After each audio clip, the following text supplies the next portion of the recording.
दरवाजा काहे बंद कैलू है? हमरे प्यार के ढिढोरा पीटे के अलावा तोहरे पास कोनो काम नहीं थे।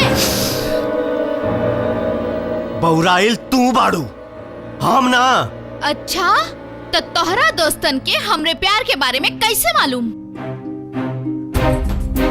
लोगन के परवाह हमरा नहीं खे, लेकिन ये जान ला तू खाली हमरा खातिर बनल बाड़ा।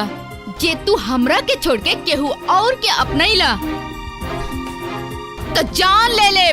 तू अपना आप के बहुत बड़ा बाहुबली समझेला तो हमू कोनो भिखारी के बहिन नहीं खी। सब कुछ बतैला ना अपन दोस्तन के, सब कुछ। जा अब जाके यो बता दिया।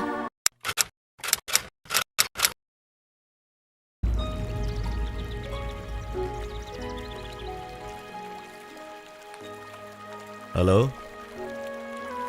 वसूली के जितना पैसा आइल बा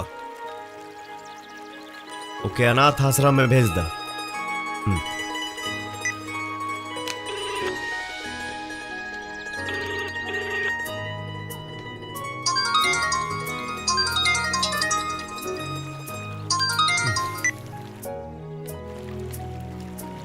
प्रणाम भैया।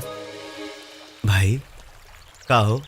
भैया 12वीं पास करके नौकरी खातिर गई रहनी है, भगा देलस। कौना कंपनी में गई रहा? ऑटोमोबाइल कंपनी भैया। जा जा, हम बोल दे। प्रणाम।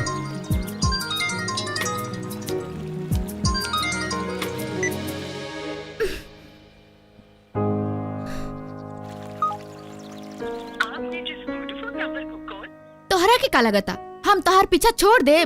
कब्बो ना मिला तो बतावा तनी।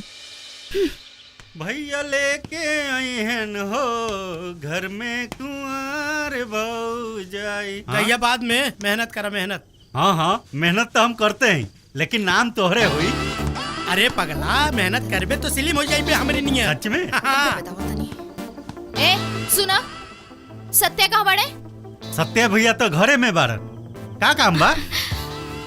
तोहरा से का मतलब? हमरा कुछ काम बा उनसे। कुछ काम नहीं के तो के।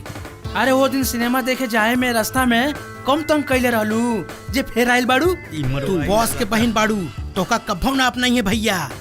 का? हाँ? आज तो मरवा ही देला तू। हे बाप, सब बता देनी। हे भाई तू बैठा, हम पूछी। ना, तू ही बैठा।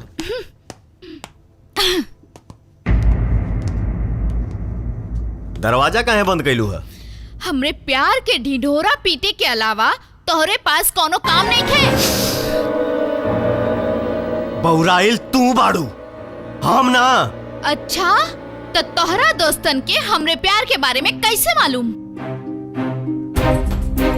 लोगन के परवाह हमरा नहीं खे, लेकिन ये जान ला तू खाली हमरा खातिर बनल बाड़ा। जे तू हमरा के छोड़ के केहू और के अपनैला तो जान ले। तू अपना आप के बहुत बड़ा बाहुबली समझेला तो हमू कोनो भिखारी के बहिन नहीं खी। सब कुछ बतैला ना अपन दोस्तन के, सब कुछ। जा अब जाके यो बता दिया। सनक गइल भी आई लड़की।